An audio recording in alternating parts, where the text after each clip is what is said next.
Battery. No, that's not it. This is not it.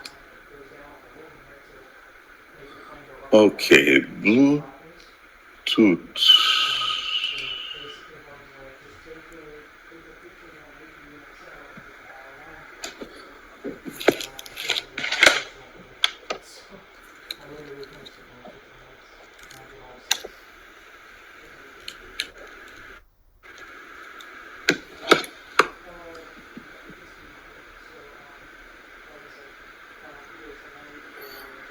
Devices.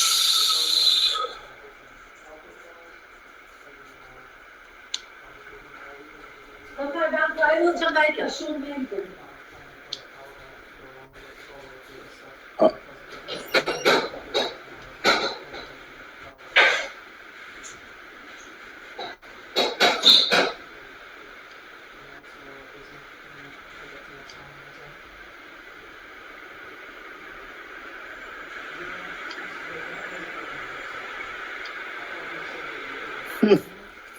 This is not working.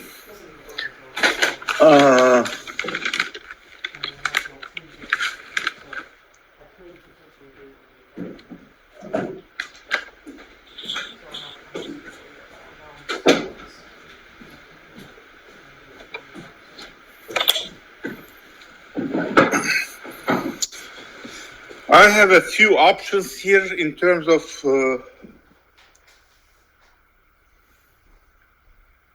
how I get connected with voice. All right. Mary, can you tell me something?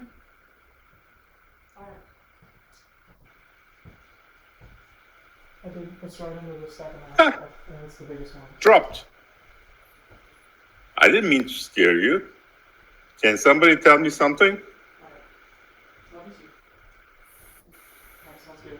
All right, back.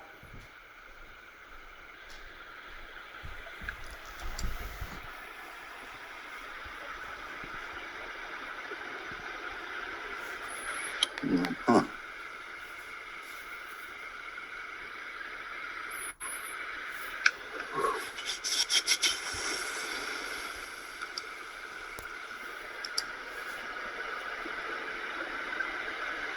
Well, three of you said you are hearing me, but I need to hear you. Somebody with a microphone? Say something? Hello, Professor, can you hear me? So I'm not hearing you. Say again? Can you hear me? Yes. Yes, I can, but unfortunately, not from my...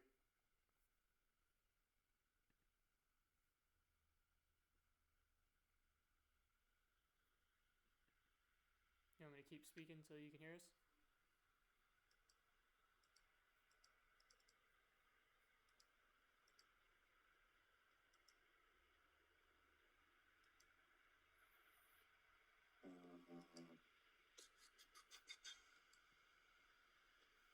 No, these are not working.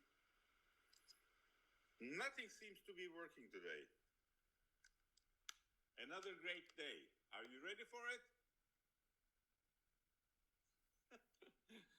I need to increase the sound from here. Now we're gonna do another test. You can text or you can say something, but I want to make sure that you guys are hearing me right now. I can hear you great, Professor. Thank you. And Marie, you also said texted. So that's good. Fortunately, my headset ran out of battery, and I borrowed my wife's, which is rather nice, but I cannot figure out how to use them. Uh, then I borrowed this thingy. This is not working. So I'm going to do this through the computer.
I believe I disappeared and I'm back again. I love the technologies. All right.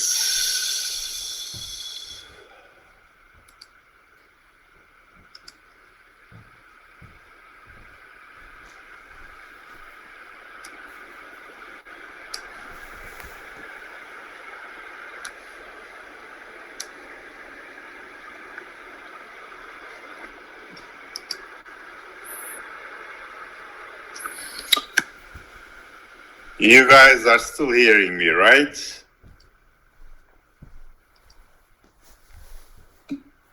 Great. Thank you. All right, so we made it to the last lecture here, which is really a completion of the genetic algorithm tutorial. And I was supposed to be doing this last lecture on Tuesday, but unfortunately I lost all my work Tuesday, shortly before the lecture. I was running too many cases of the GA, and somehow Mathematica gave up on me and closed all the screens, and I lost everything. Now I constructed pretty much everything back on, so I'll be able to show you what I wanted to show you for the genetic algorithms, and see if I can also define the problem that I'm going to be defining for the final test. So let me go to the tutorials, and in the meantime you can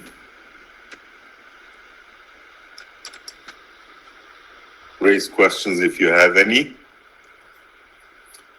And this is the file, the final form of the file on genetic algorithm tutorial. And what you will see here is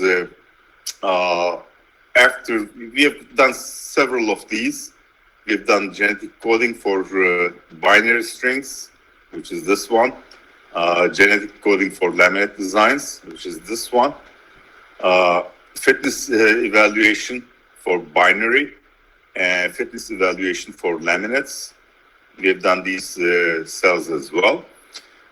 We have done some of this genetic operators, but I'm inclined to skip that in this lecture to save some time. And I would hope that you guys will be running these cells, the parent selection, which is independent of whether we are doing binary or laminate, and then a mutation operation, which is dependent on whether you're doing it for a laminate or binary. And inside this, you see the mutation for both the binary representation and the laminate representation. crossover operation, which is also different for binary strings and laminate strings. So there are two versions inside that cell. And the last one is interchange. Perhaps I will actually go through the interchange operation just to show you. And this is only for laminates. This interchange will not be performing for binary operations. Okay. So this tutorial will require two programs to be loaded. The first program is let me go and open recently, is the GA, which is the GA 2021 Unified version 1, which is the latest one. And I may actually do one more thing to improve on this by the final exam project due date, but we'll be in touch about that. So this is the version 1. I'm gonna run the whole thing. It ran too quickly, so that usually means kernel was running. So I'm gonna quit the kernel. And let me see, cell, delete all outputs. So I'll do that. So let me see if I can run this GA from scratch. There. It took a little longer. That usually means that it's initialized everything that you see in that program called GA-2021 Unified. I will also need the CLT, so I might as well go ahead and open that right now. Open recently, and that would be CLT version 4.3. And I have been pretty actively modifying this semester as well. And I'm going to run the latest version by doing run all.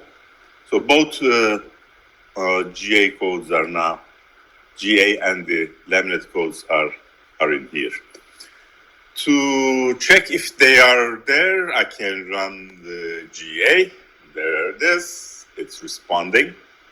And I think I can also do composites to make sure that that also is active and it's also responding. So those functions are available. As I said, I'm not going to lose any time, but just in case, to make sure that everything I've defined earlier is going to be available, I'm going to run the totally this traditional optimization versus that. I'm going to run this complete cell genetic coding for everything inside. So even though you don't see any of the lines, individual lines of those pieces of text under those boxes, it actually ran all of those in there. So if I were to actually open this, you'll see that all of those have been repeated again. So they are there. Fitness evaluation is done.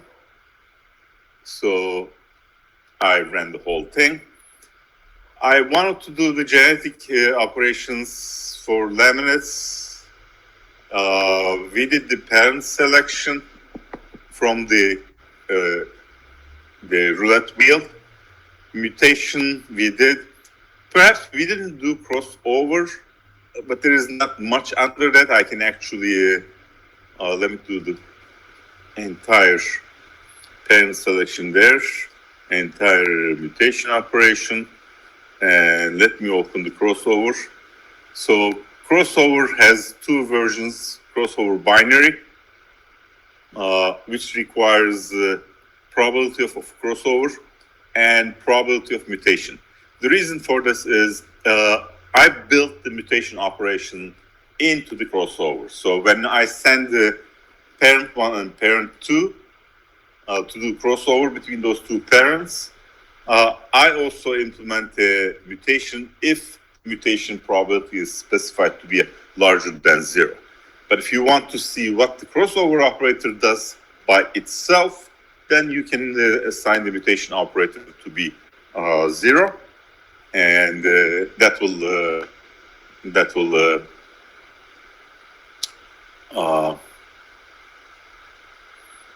show the crossover only without the influence of mutation. So crossover binary is that. I should have two parents for binary. This is a parent 1. This was randomly obtained. This is parent 2. And I can create children by using mutation rate of 0 and crossover probability of 1.0 on these parents. So it did crossover, I suppose, right after the first entry here. No, second. Well, since this section is repeating here and here, it's not going to be able to tell me where it did the crossover. But yeah, it's going to be very difficult to find where the crossover is. But in this particular case, definitely someplace before this location. If you look at the crossover for a laminate GA, crossover GA, it will take the alphabet. It will require the alphabet for it. And the reason for that is when I have to do crossover, I have to do mutation. And perhaps I should have shown the mutation.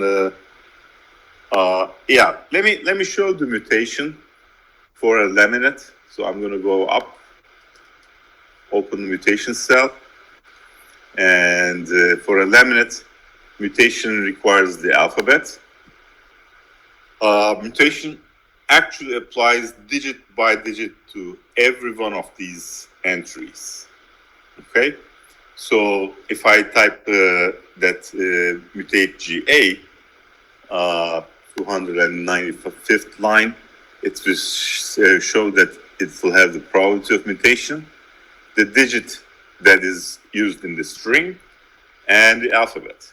And the reason for that is when the mutation randomly finds a location where it wants to mutate, in this case here, it will change it to one of the other alphabet numbers, either to a 1 or a 2. In this case here, it changed it to a 2 in an alphabet of 1, 2, 3. But if you have only one alphabet 1 and 2, this if this was 2, it will change it to 1. If this was 1, it will change it to 2. So in our case, my initial population laminate string was, for example, 2, 1, 1, 1, 2, 1. This is a 0 plus minus 60 with an alphabet of 1.1 comma 2, which means that I can do laminate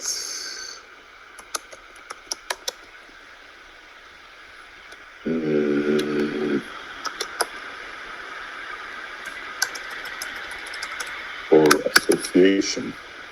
Was it laminate association? Association laminate? How did we do this? Somewhere I should have done the laminate association.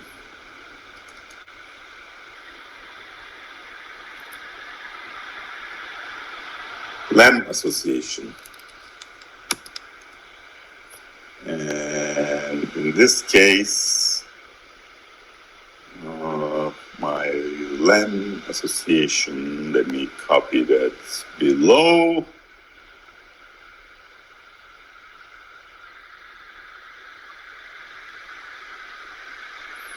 I did the mutate GA.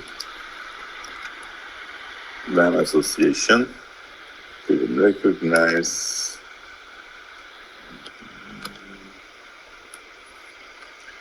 Should I let me copy the whole thing from there, then association.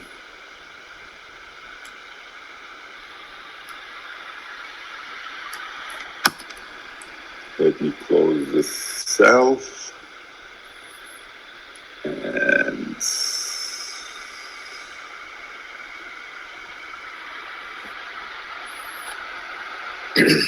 association. Let's go to the association. So I'm gonna associate 1 with 2 zeros, and this one 60 and minus 60.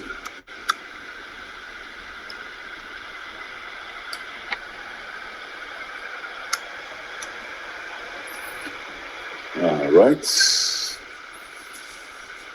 So 60s and not 460, 60. I'm not going to be using it, I just want to show it. So if I take the mutation now, apply it to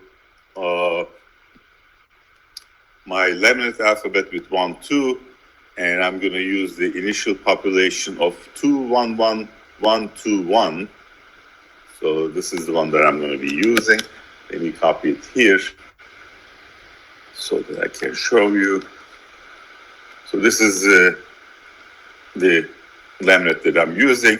If I map the mutate GA over the initial population 1 with an alphabet of 1, 2, this is what I get. I kept the mutation at 1, and which means that it's going to mutate every digit with 100% probability. And you can see that actually it changed 2 to 1, 1 to 2, 1 to 2, 1 to 2, 2 to 1, and 1 to 2.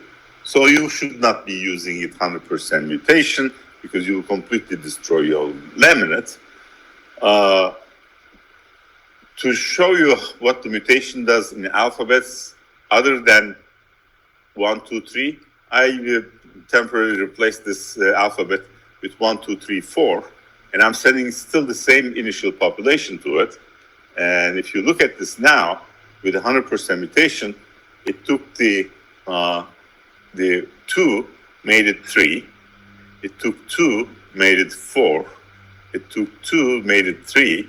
It took 1, made it 2. It took 2, made it 4. 1, made it 4. So if you use a small probability, 5% mutation on your original alphabet, you will find that you may not actually change the initial population, which is 2, 1, 1, 1, 2, 1. 2, 1, 1, 1, 2, 1. So every 5 or 6 execution of this, maybe it will change it. Okay, it changes 2, 2, 2, 1, 2, 1. So very little probability of mutation. Because this is going to be applying to the entire population, not just the first design, after the crossover operator. So going to the crossover again, this is the binary. Now we are in the GA crossover with an alphabet, because mutation needs the alphabet. So crossover GA, you can see that it actually is this is the definition, and we'll take 2 designs from the random initial population, and they are these. I'm not sure if I like these all that much. Let me try maybe third design. This is slightly different. So I'm using the first random population, and I mean the first design in the random population and the third design in the random population as laminate parents here. And then I'm applying crossover to it with 100% probability, with 0% mutation rate, and I send the alphabet.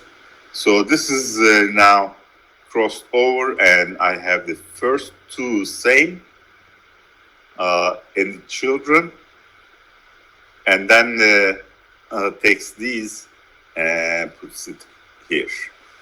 So you're seeing that actually it did the crossover after the first digit. This did the crossover somewhere that actually didn't matter, which is probably right here. Okay? Because the last two are the same for both of them, so it made no difference.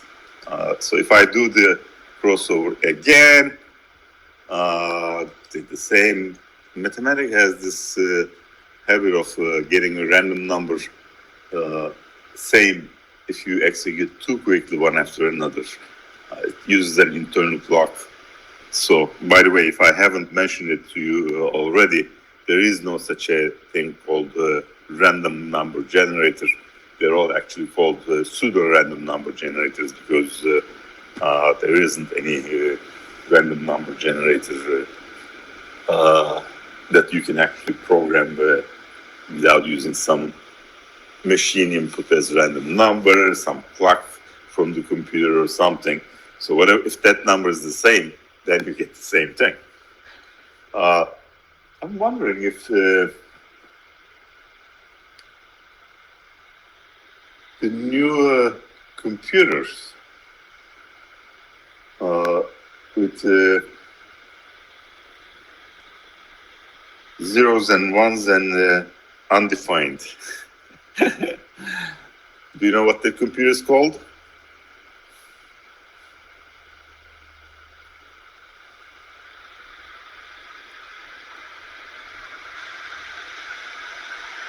Do you know a computer that it doesn't use zeros and ones?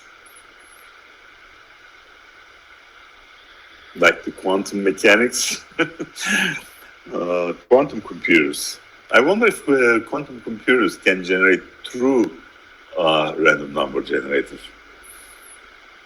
That's a good question. If you find the answer, let me know. So, for example, if I apply the crossover 20 times, this is what you get. It looks like very similar. That's because of the probably the fact that it gets the same random number very quickly one after another. That doesn't make much change. Interchange is unique to composites, and it takes two random locations, and out of two random locations, it flips their position in the stacking sequence. So I programmed it in such a way that I always pick the first random point and then eliminate left side of it and choose the second random point between here and the end of the stacking sequence. You can also program so that that was to prevent same location to be chosen twice, so that it eliminates the need for interchange. I wanted to do it interchange. So if I take, for example, parent from the two parents, laminar parents was two individuals. If I take, let me take laminar parent 2 or 3. 3 was the better one, I think. No, 2 was the better one. There is no 3. Okay. 2 is the out of two parents. I'm taking the second one as the parent, and I'm changing 100% interchange. And you see that it actually interchanged the third location with the sixth location here. So the third and sixth locations are interchanged. The rest is remaining to be the same. And this is supposed to improve bending-related properties that I hope I'll be able to show sometime today. All right, so demonstration problems.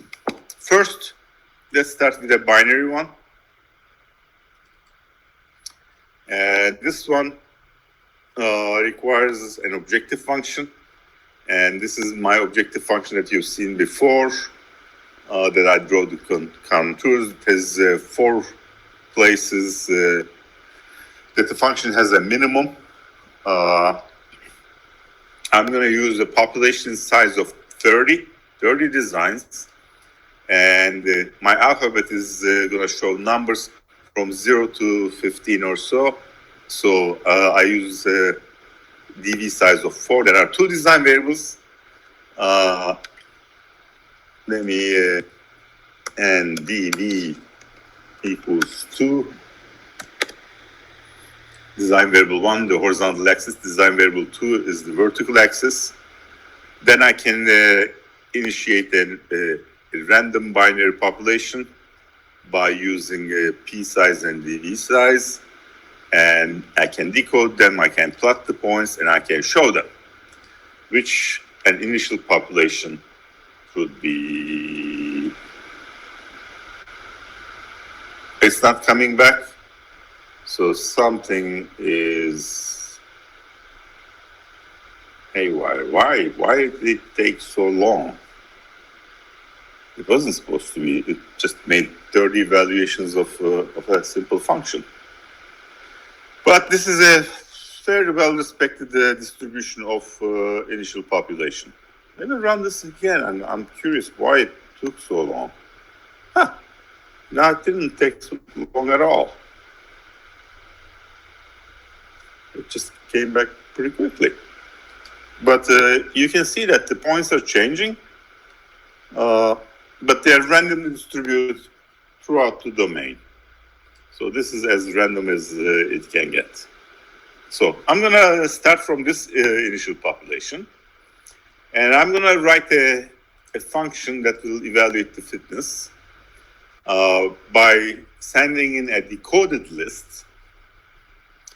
And my objective function was FOBJ, but GA maximizes the objective function, and these were the 4 minimums of this problem, over here and over here.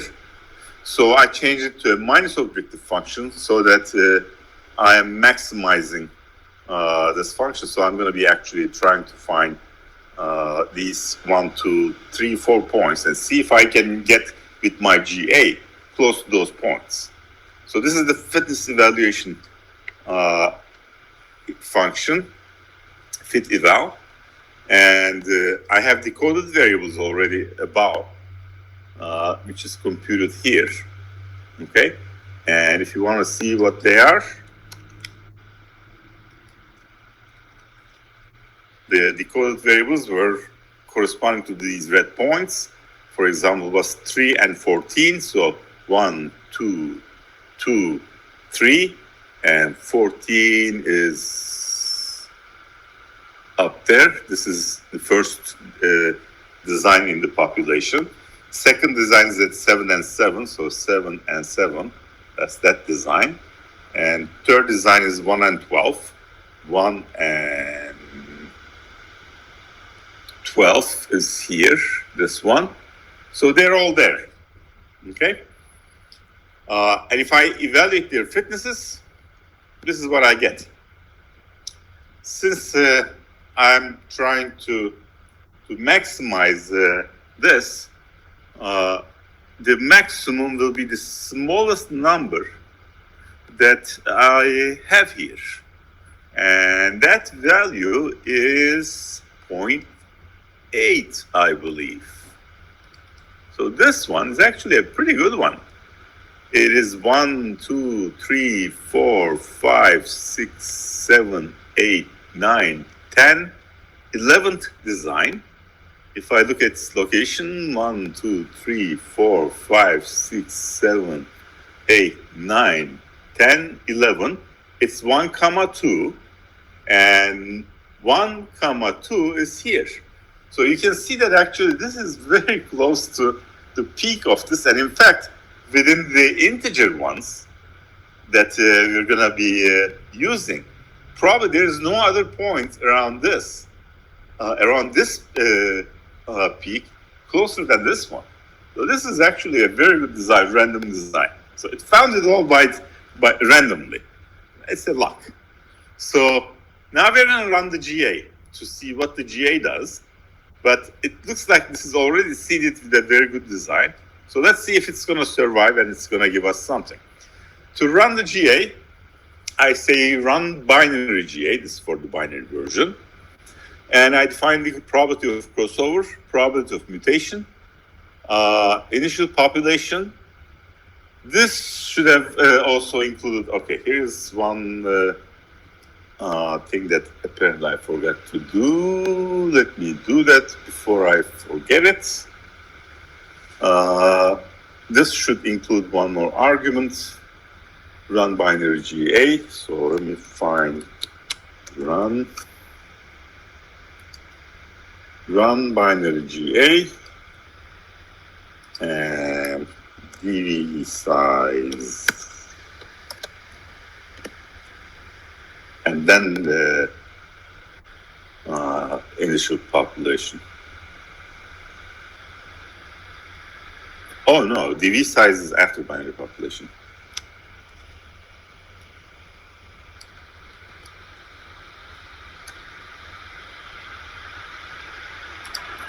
And before fitness function.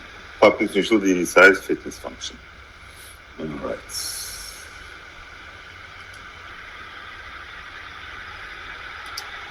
Let me execute this again. Now DV size is there. So pop initial was the binary pop. 99% probability of crossover.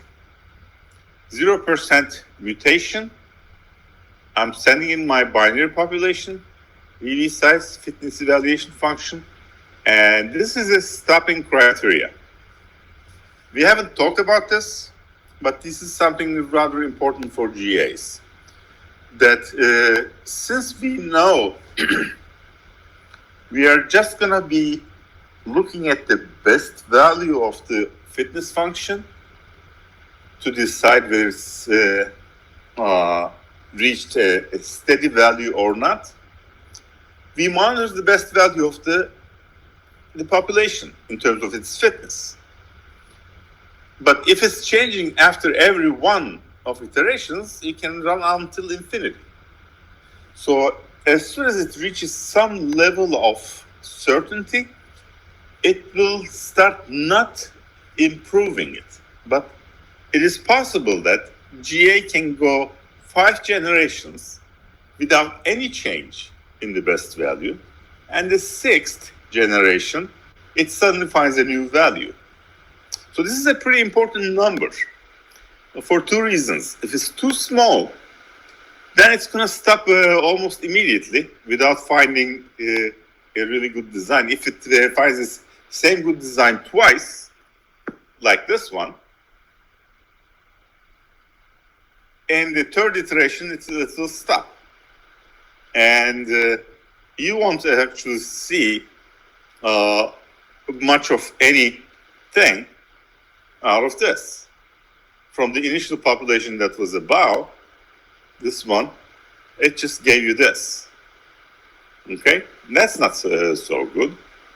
So you need to basically run it enough many times that if the best fitness doesn't change 20 generations, then it will stop.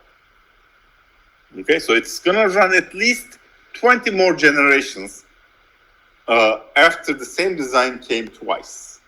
Now, in this case, since we have a very good design to begin with, if not the best design, this may not run too many times. It ran only 21 times because our initial design had that best design. But if I look at the results, you see actually the final population has, out of all these 20 designs, only 3 distinct designs are there. And this is actually the best design that you can find in this. But this is by luck. I happen to have the best design in the initial population. So let's do this one more time from the beginning, doing the initial population, so that it doesn't have one of the best designs so it has a reasonable design, but it doesn't have this best design here. Now, this one may or may not find the best design. So let's go ahead and run it again with 20 iterations without change. It ran for 23 iterations. Okay. And the final designs were these. Interestingly enough, we have part of the population around this peak and part of the population around this peak, which is also interesting. And it did find actually the best design, which is this one, I think, here. So I made this so that I keep track of the best designs. So best design that I have been able to find so far is this one. And if I actually run this, it's 1.2, 1,2, 1,2. It is this one. So I could not so far find any better design than this one. My second best design is actually 3.13, and 3.13 is here. So this run completely missed this point. Now let's put some mutation in there. Starting from the same population, I'm going to put a mutation of 10%, which is actually somewhat high. Okay? Run it again. Run 21 generations. Let me look at the results. This is the results. Not only it didn't find the best design, but it actually lost the design, the second best design that was here. And it's pretty random. Now, there are some values here that are probably good. So to find what those are, I need to actually look at if I have a better design that I found here. So that was the second design. Third best design was 12 and 11. 12 is here, and 11 is here. So this run had a pretty high randomness in it. It found this design, but completely missed this design and missed this design. So randomness helped to find a new point as the best point, but wasn't necessarily so successful. So running it with a high probability of mutation is not good. This should probably be around 0.5. If I do the run again and look at my points, it's still pretty random results. In fact, it did rather poorly. I made it 50% instead of 5%. That's a 50% mutation rate. This is 5%, 0.5. It ran for 29 iterations total. So it found the actual optimum in the 9th iteration, and then went on for 20 more iterations. And this is the result. And you can see that it found the best design. It found the third best design, I believe, here, or close to it, which is, I think, there's a 13 and 11 here, 13 and 11. And something close to here, not so much here.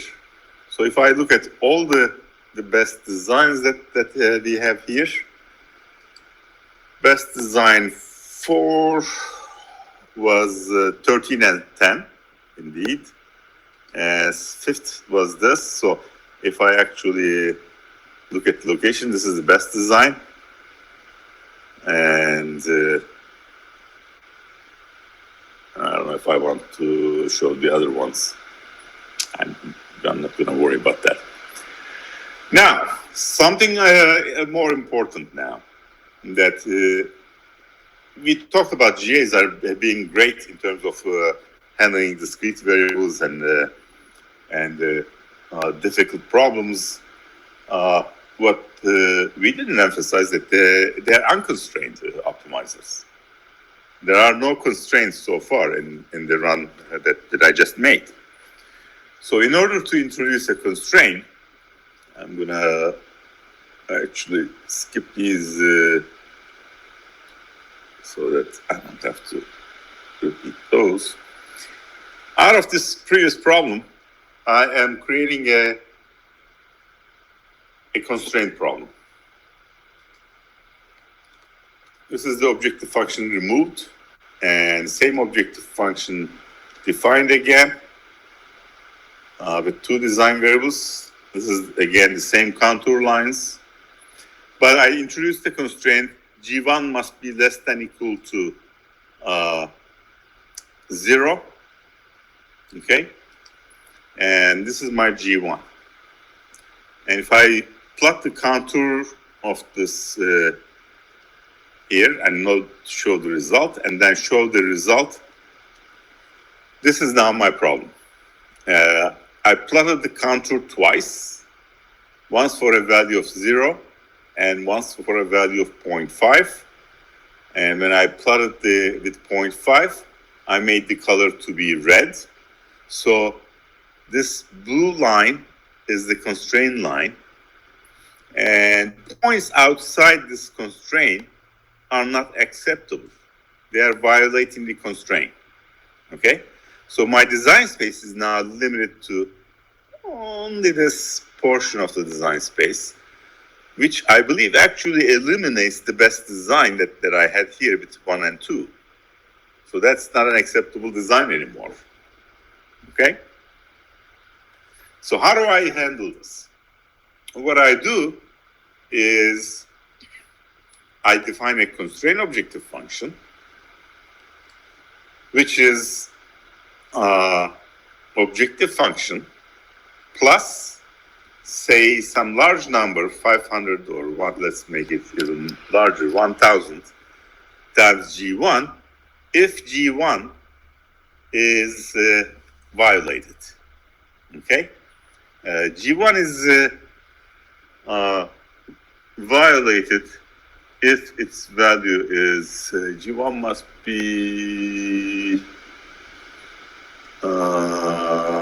less than equals 0. I think I made it the other way around. If this is less than equal to 0, yeah. If it's satisfied, if G1 is less than 0, it doesn't take G1 into account. My objective value is objective function value. If G1 is greater than 0, which is a violation, then it takes the objective function, adds to it 1,000 times the amount of violation, G1. So this is a constraint function definition. Okay?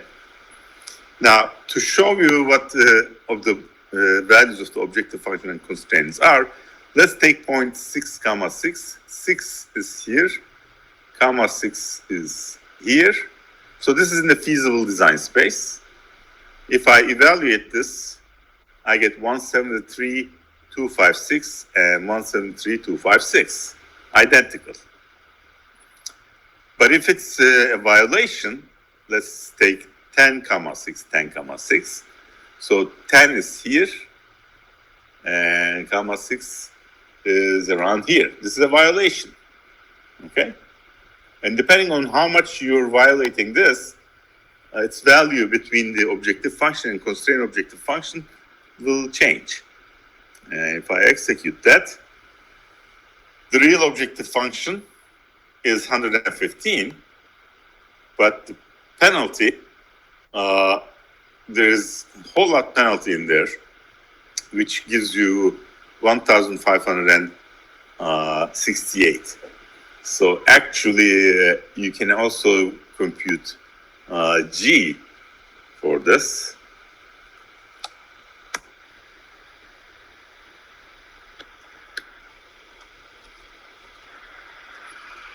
And comma 6. You can see it's G1, G. You can see that constraint is violated. It has to be less than 0. It's actually 1.45. Okay. Now let's come a little closer to this. Instead of 10, let's make it 9.5.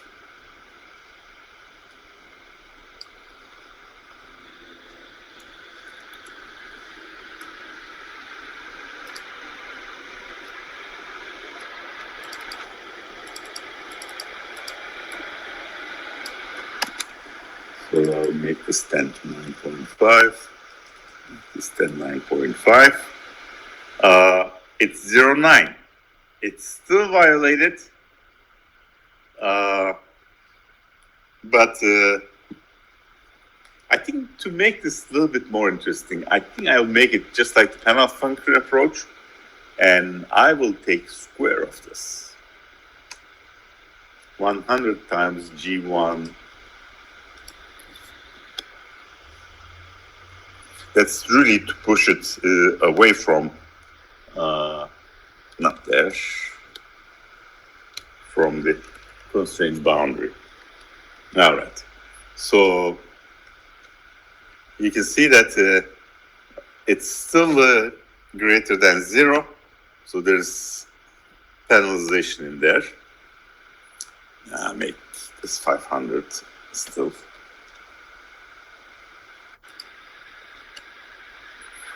And if it's 9.4,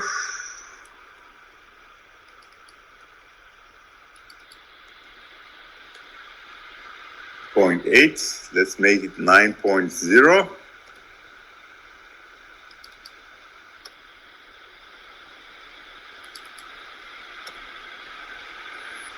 It's still violating.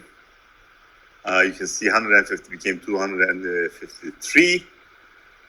And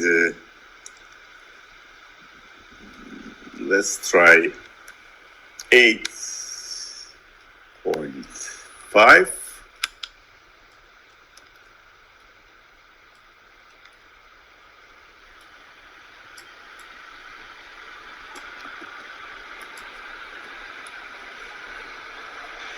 Satisfied? It's a minus sign, and the values are the same. So let's see how successful this will be. I again put a minus sign in front. The code constrain the objective function. All right, that's a minimization. Now it's a maximization. And by putting a minus sign in there, and this is fitness evaluation for this problem. I'm reducing the population size to 10. This is still the same binary population of 10 designs. That's this one. And if I run it with probability of, let's say, mutation 0.5,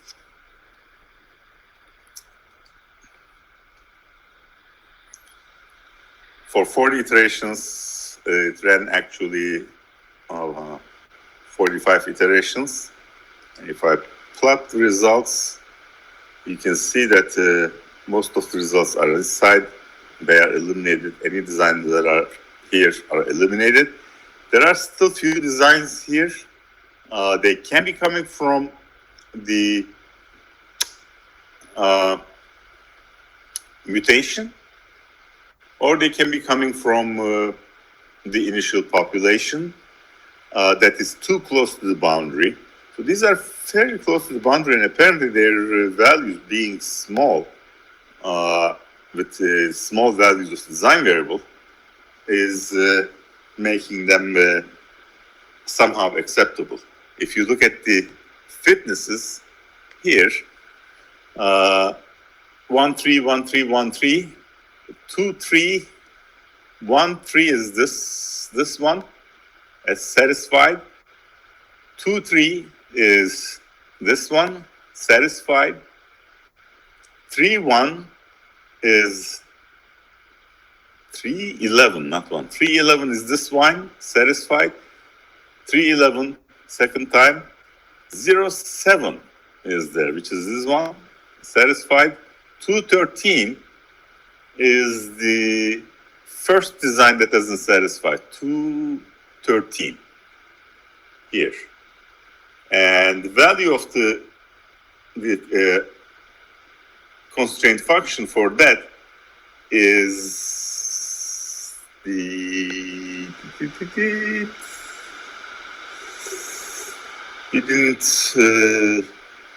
I want to actually not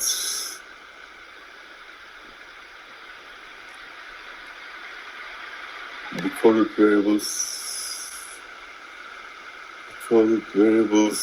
Oh, I made a combination of objective function and constrained objective function here. Okay, so you see two numbers in each output. 15, 15, 15, 15, 15, 15, 16, 16, 30, 30, 30, 30, 210, 210. These are the ones satisfying. 10, 2,437. So this third design, 213, is violating, but somehow it's there. And this is also violating. This is also violating with 17,000. But those three designs are there. You can see that actually these are better designs. These somehow crept in there. Let me run this same thing with mutation of 0.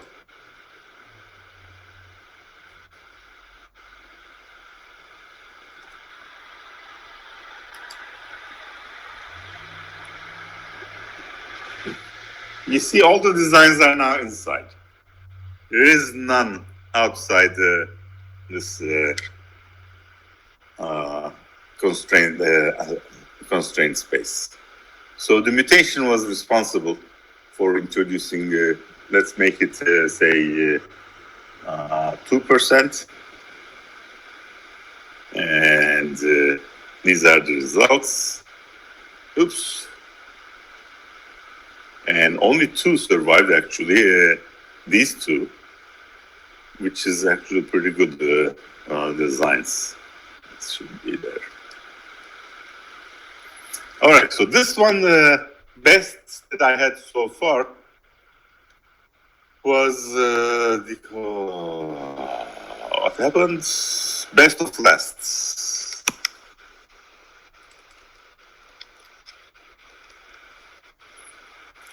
Was 1 and 3 with the 15 and 15. 31.2, and I think I had something pretty good last time here. Run this again. I don't like those. Let's look at these. 15, 31, 22. 15, 31, 22. I got the best one again here. So that's good. All right. So this is basically how the binary version is working. Now let's go to a composite laminate design. And for that, I'm taking the problem to be the maximization of bending, twisting, coupling of a laminate. Bending, twisting, coupling is the D16 term of the D matrix. So what can I do to maximize the bending, twisting, coupling? If I can maximize this for a given amount of bending of a wing-like structure, my twist will be maximum.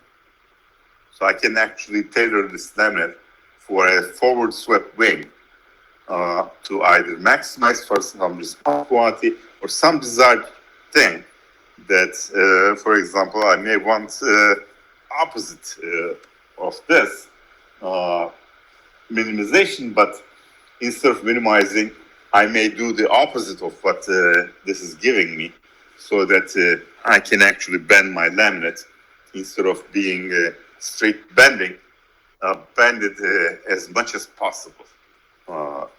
So the bending twisting coupling will show itself. So I'm going to be using the same problem that I defined earlier in this tutorial with ply materials properties here. So I'm going to use a 24 ply laminate, design 24 ply laminates, but I'm going to actually use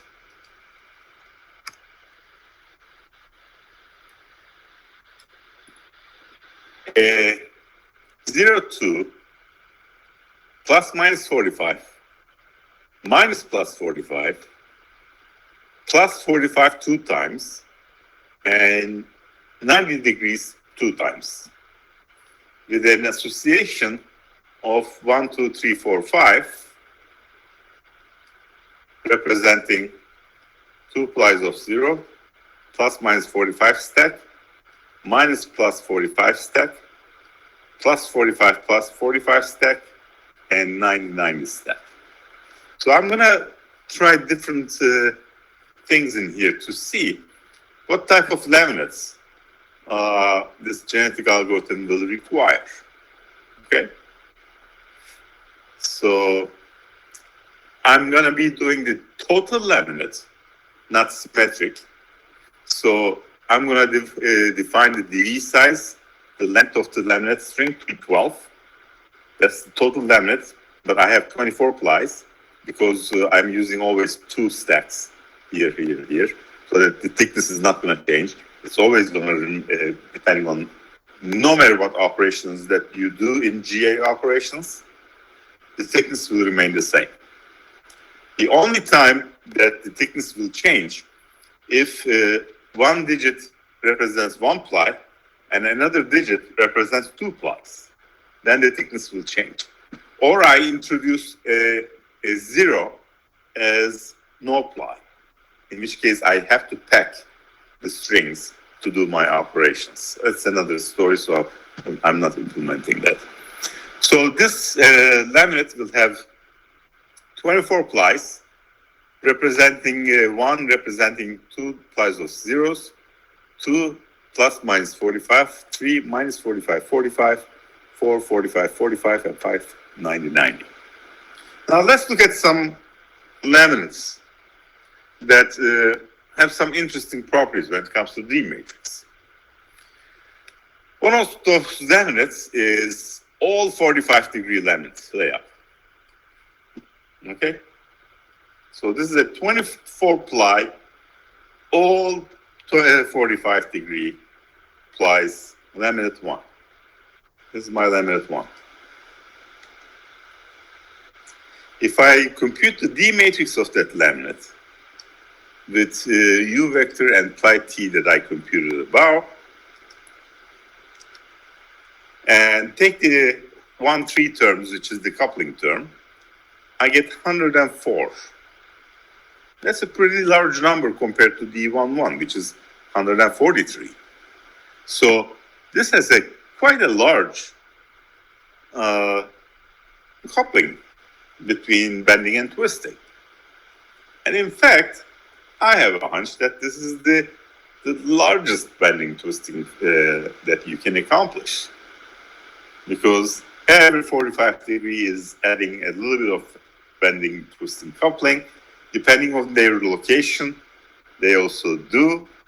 And so this is probably this is going to be the design that I'm going to be trying to find in this exercise, which will mean that all my digits should come as 4.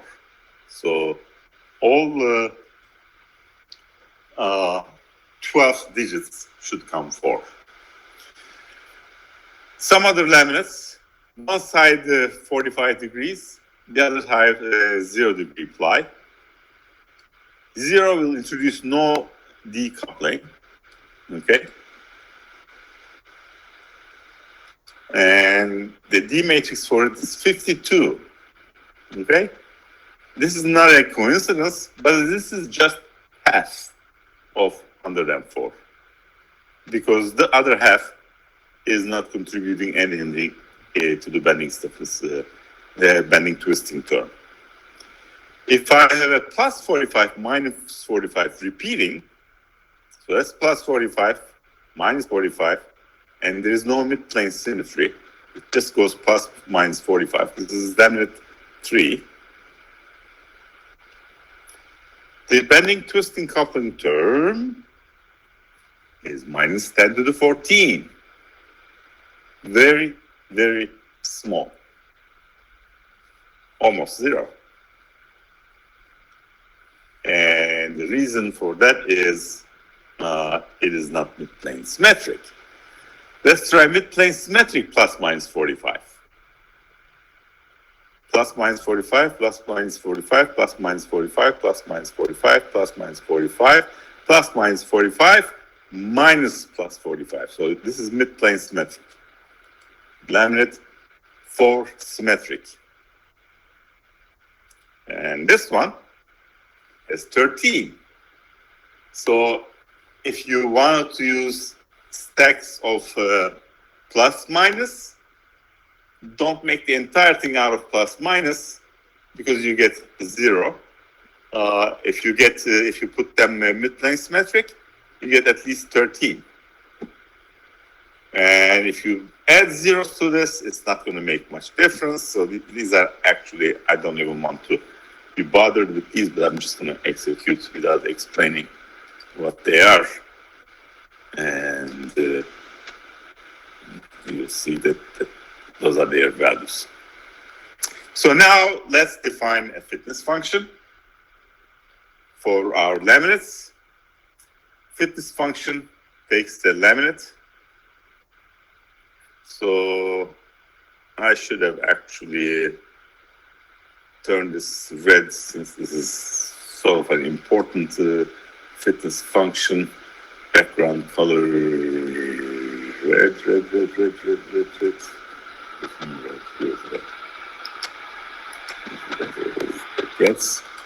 It takes the laminate and puts it into the matrix calculation.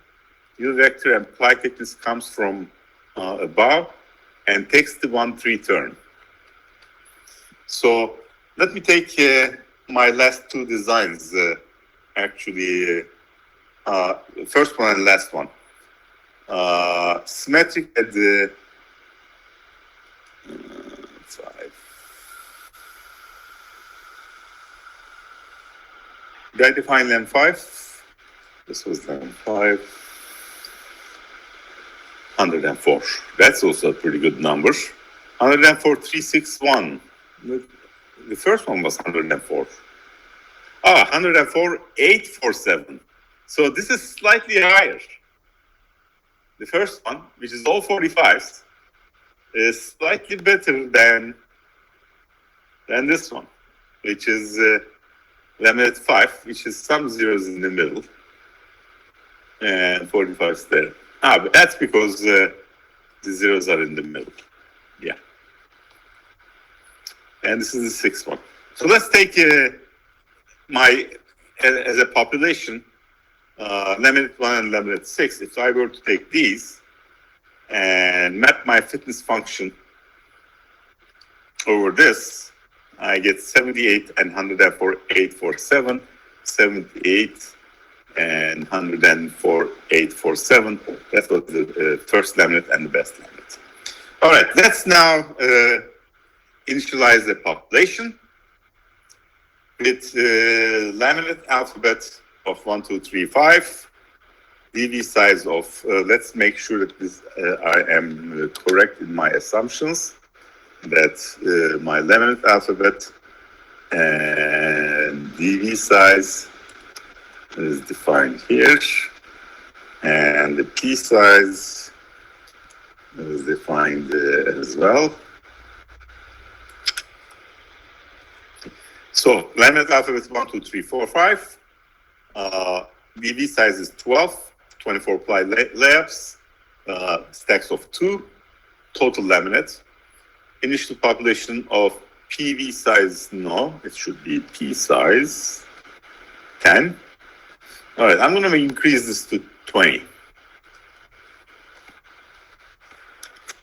Because I think population 10 is too small for this. There are too many alphabets there. I believe init pop without the GA.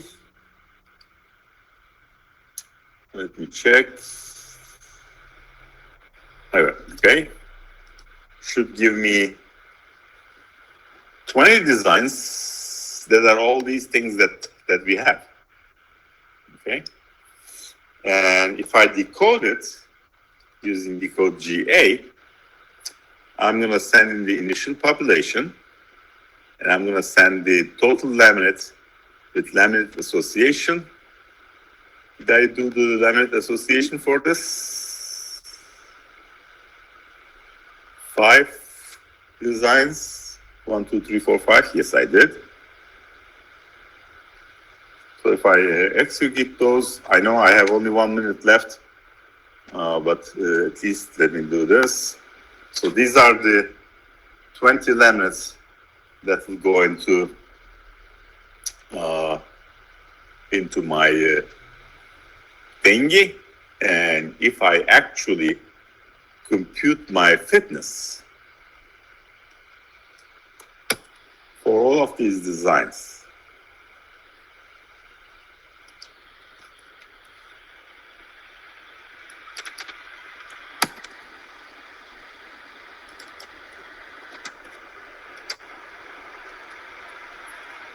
these are all the 1-3 terms of the 20 designs that I have.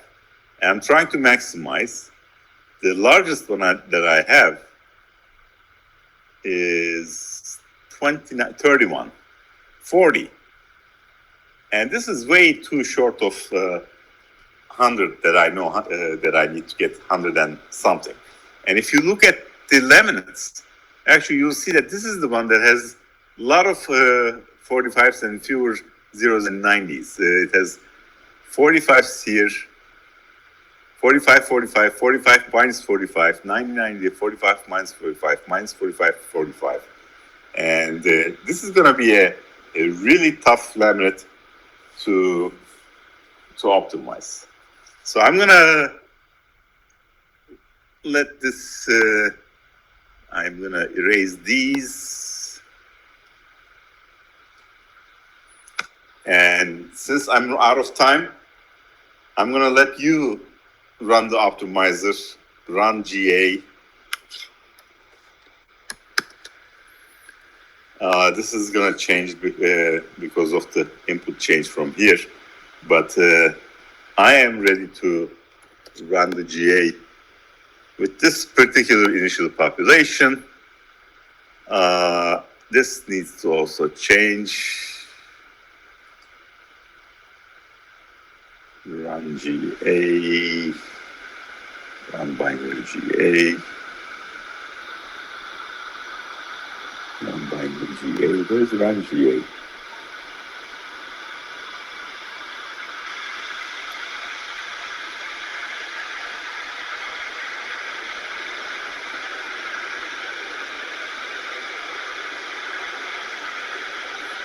I erased it by mistake.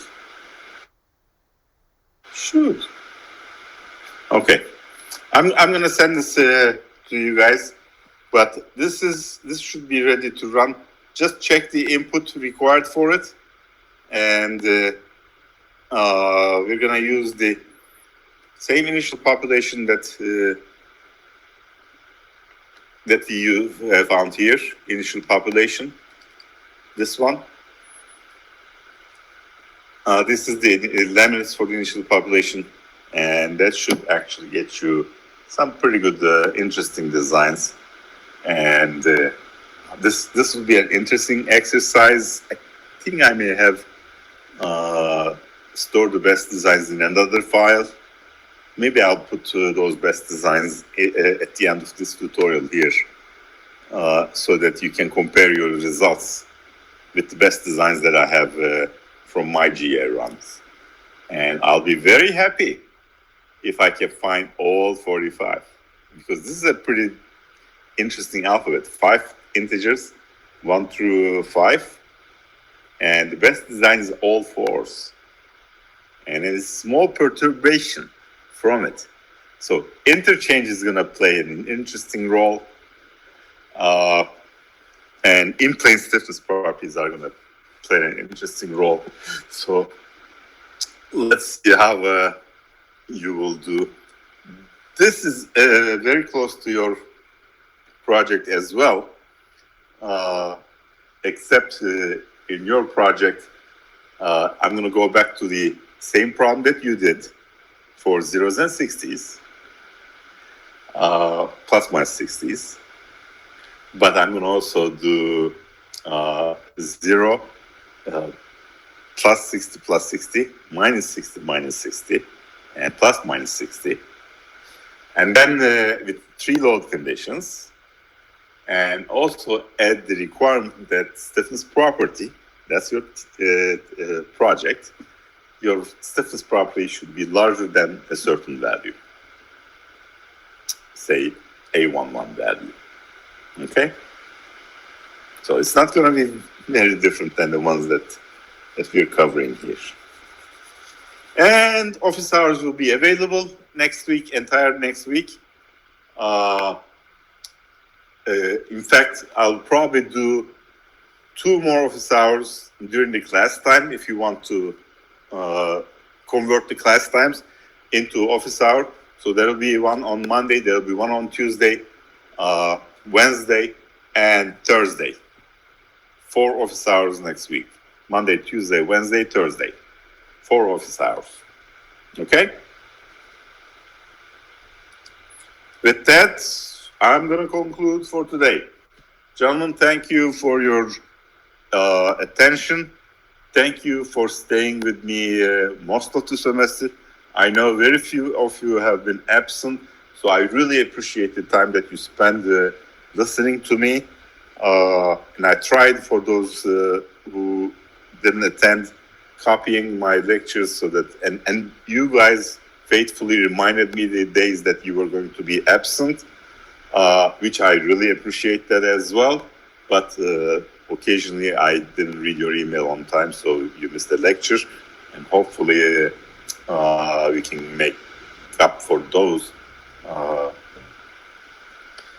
We made up for those by answering questions during the office hours. With that, the final project will be due a day before I think we have 72 hours to submit the grades. So if you submit your project 24 hours after the final exam date, the evening of the following day, that will be sufficient. Okay? Any questions?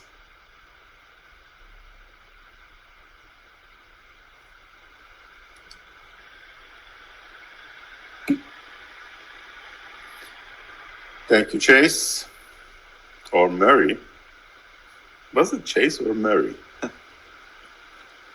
I don't think I ever got your name correctly in 2 successive lectures, Chase. Okay, thank you.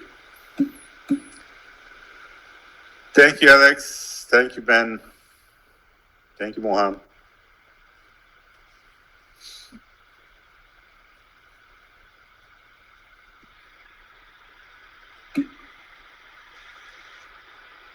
Thank you, Claude.